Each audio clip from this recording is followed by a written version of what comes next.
Hi everybody, Sam Lewis back again. I'm here with another one of my diamonds today. This is the lovely Emma Pearson. Now Emma Pearson hasn't been with us for long, so she's not actually done many activities yet, but we'll just see how she feels about Sam's diamonds. Hi Emma, how you doing? Hiya Sam, yeah, I'm good, thank you. How are you enjoying lockdown? I'm managing, I think is the word. I'm itching to get out the house, but you know, it's for the greater good to stay in. So all right, we've been extended for another month, but that's all right. I'm keeping busy. Good. Can you let us know a little bit about your diagnosis, like what cancer it was, what grade it was, when were you diagnosed, etc., etc.? Yeah, so I found a lump last year. Went to the doctors, etc., in my left breast, so it was breast cancer that I had. When I eventually got diagnosed, 18th of June last year, it was a grade 1 estrogen positive, HER2 protein positive invasive ductal carcinoma. They did the relevant tests on my lymph nodes at the time, and they came back all clear, so we thought, excellent, at least we know what we're dealing with. And that obviously was the start of my story, my journey. Wonderful. Do you know what grade it was? Did you say then? Grade 1. Grade 1. So it was early. Very lucky to catch it that early. Not many people. You must have been really. Did you find it by checking or did you find it by accident? Do you know what? I'll be honest. I never checked myself. I will obviously now. I know yourself has done a video on how to check, and you don't sort of get told how to do it. So I've just never really bothered, and I found mine by pure fluke. Because I was laying there and I had an itch, and I've always associated lumps in the breast as being in the breast, and mine wasn't. It was just to the between my, well, basically under my armpit, and it was only because I had an itch that I felt it, and it was tiny, felt like 2 little frozen peas, and it was only then I thought, you know what, I should go and have a look get it checked, and luckily I did when I did. Wow, you caught it early. That's really good. So, you know, when you got diagnosed, how did you feel? Could you give me like 3 words that kind of came into your head at the time when you got diagnosed? How were you feeling? I think it was a little bit of denial. It's like it was almost like an out-of-body experience, I suppose, when she actually told me, because it's a word that you associate as being really negative, and you think, oh my gosh, if I've got this, then what's the sort of outcome, etc. So I was scared, obviously, and just the uncertainty, because I didn't know sort of how we were going to progress this. And when you're dealing, or I found when you're dealing with a lot of medical staff, they're obviously used to doing it every day. This was obviously a very personal thing to me, so I had loads of questions, and they were quite sort of like, well, this is what you've got and this is what we're going to do. So it was very much like, okay, I'll get my head down, you tell me what I've got to do and I'll do it. So it's very matter of fact with you think? I think so, yeah. But just because my first questions when she told me, so she delivered the awful message, bless her, and my first questions were, am I going to lose my hair and am I going to die? Know which question came first. No, it's bizarre. So many people, that's the first thing out of their mouth, and it's like, am I going to lose my hair? And it's like, it's not like, what about my kids? Am I going to die? They're never the first ones. It's always, am I going to lose my hair? Am I going to lose my eyebrows? I think it's just shock, to be honest with you. I do think it's just shock. Yeah, 100%. And I don't think, even now, obviously, I guess as we talk about this, it's probably not really completely settled with me. And the whole thing seems like it was somebody else's journey, somebody else's experience. And when I sit there now and I go, oh my word, I've had cancer, it's the most surreal thing in the world. Yeah, and do you find it's hitting you a little bit harder when it does do that? I think at the minute, because of lockdown, etc., I haven't had the opportunity yet to go and speak to. I'm going to do a bit of counselling, etc., and I haven't had a chance to do that yet because of COVID-19. So you've just started to realise now, because you've had time to think about the fact that you've actually had cancer. How does that feel? Yeah, because I think when you first get diagnosed, everything's mapped out for you.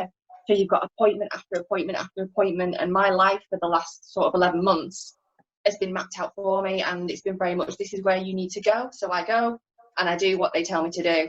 And only now that I'm coming towards the end of it, I'm very much like, right, off you go now. You can go back to work and you can do this. And I think, which is why I'm sort of seeking out a bit of counselling, just to tap into areas of my subconscious that I'm perhaps not aware of, that they are, so that I can make sure I've dealt with everything and tied it up nicely in a box before I move on with my life. I will be completely honest with you, Emma. This is the time now when people find it the most difficult through the journey.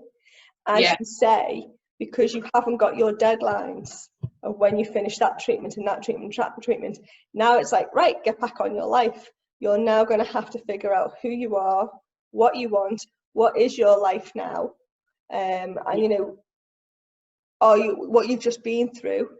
And a lot of people really struggle with that. So I'm so glad to hear that you are getting counselling right now, because this is the time when so many people need it, and those who don't tend to fall into depression. So and that's just me being honest with you, because there's a lot that's going to be realised in the next few months for you. So now's the time to be getting counselling set up. Definitely. Yeah, that's my plan. Like I say, as soon as they can do face to face. They were very good. They offered me over the telephone, but for me personally, I would rather be sat in front with somebody and I can really sort of open up then. Yeah, definitely, I agree. So what was it that made you join Sam's Diamonds? Why did you join us? Well, like I say, I was diagnosed in June of last year, and the way, like you say, it was quite matter of fact. I was very adamant. Don't want to join any cancer groups. I just want to get my head down, get this done. I don't want to sit and talk about cancer. But then the October, I think I joined Sam's Diamonds, and it was because a friend had said to me, look, my friend actually runs this support group.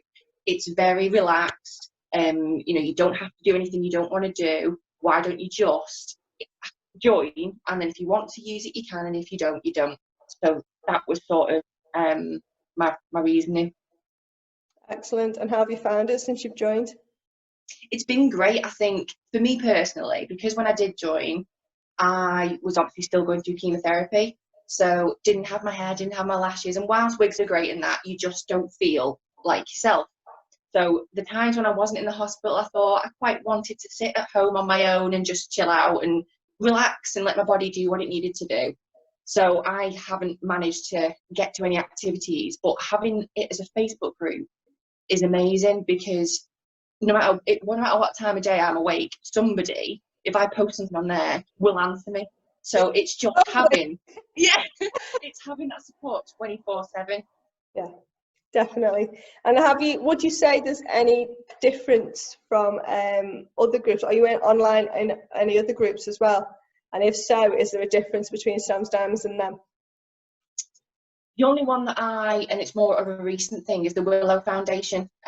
So I don't know whether you're aware of that charity. So they obviously sort out special days for young people with serious illnesses, which is what I fall into.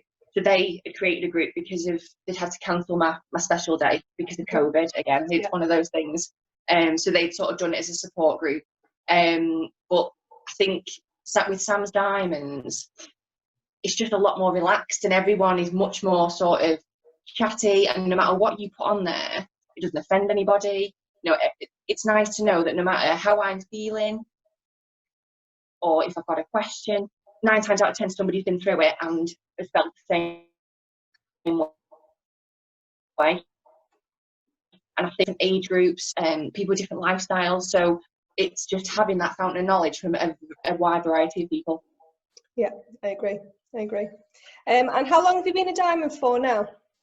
Since October of last year. So I've got chemo brain still. About 9 months, yeah? About 9 months. Yeah. Okay, let me just see. What activities or services have you been part of in Sam's Diamonds? Is there anything else you've been involved in? Apart from the Facebook group? No, like I say, at the minute, no, other than Facebook, that's the only thing I sort of tapped into because of the situation. Would I perhaps tap into those things? Obviously now that I'm coming towards the end of my journey, definitely, because I'm in a much better place now. My treatment, I'm not tied to the hospitals. My life is sort of getting back to my own. So at least I can sort of go, I can attend that, and I know how I'm going to feel okay. rather than thinking, oh, well, I've got treatment on the Tuesday, so I don't know how I'm going to It's very busy, isn't it? feel. I couldn't commit to anything. Yeah. So no, that's definitely my intention. My only regret, really, I suppose, is that I didn't join Sam's Diamonds when I got diagnosed, which my friend did say to me. And I was like, no, don't want it. I'm fine. And that's my regret now, because it would have been nicer and the amount of women that have, whether it be the same breast cancer or different, have had very similar drugs to me. So probably could have started, because I think I had these horror stories in my head, because you read the leaflets that they give you and it gives you worst case scenario all the time. And my advice to anybody now would be everyone's chemotherapy in particular is different. And the women that I've spoken to, more have handled it really well compared to those that haven't. So I don't think I would necessarily assume the worst, because I was quite fortunate in that I could still train every day. I was doing the gym, and pretty much kept my life as normal as I could. Definitely. Could you describe to me what Sam's Diamonds actually does for you? It's uplifting. It's inspiring. I think because the women that you're speaking to on there, like I say, everyone's got a different story. It just makes you think, if you're feeling particularly low that day, somebody will pick you up. And I think that for me is the massive thing. Even like from the little posts that you put on, whether they be jokes, joke related, or just something, a positive quote. And sometimes it's just reading that. If you're having a particular low minute of that day, sometimes you read that and you go, you know what, she's right. Yeah, life's too short. Life's too short to focus on the negative, isn't it? We all know the negative's there, but life's too short to focus on it. Correct, yeah, absolutely. Okay, so give me one word to describe how you feel about Sam's Diamonds. Reassured, I think, is the massive thing for me. Like I said, no matter how I'm feeling, somebody else has felt it, and that what I'm feeling, any twinge, it's normal. It's not, I've got a little bit of health anxiety now, understandably. Yeah. It's sometimes nice to go, oh my word, I'm having these shooting pains, without bothering Clatterbridge all the time, and someone can go, Emma, that's fine, don't worry about it. If it continues, of course we can get it checked out. But I had this, I had that, and I can just sort of take a breath then and go, calm down. Yeah, and I think a lot of us have done that, especially when you first come out. Every single niggle, I was in the doctors every week with something else. Yeah. And the doctor finally said, Sam, you've got to accept that you are better right now. You've got all these chemicals still going around your body, still doing what they were supposed to do. Now is the time when you can relax a little bit. If you've got a symptom for more than 3 weeks, come back to me. And that was the best thing she could have said to me, because if I had a headache for more than an hour, I had a tumour. It was just, and that's what you've got to do, isn't it? It's rebalance yourself and just hang on a minute, missus. Yeah. You can't carry on the rest of your life like this. So which I think, have to set boundaries and lines for yourself, really. Massively, and I think that's the reassuring thing about Sam's Diamonds, is that someone's ahead of you, whether it be a year ahead, 3 years ahead, 7 years, and they can go, don't worry about it. My arm in particular, mine's enormous 11 years later, and I can go, all right, well, that might never come back, so be it. Yeah, you can accept things better.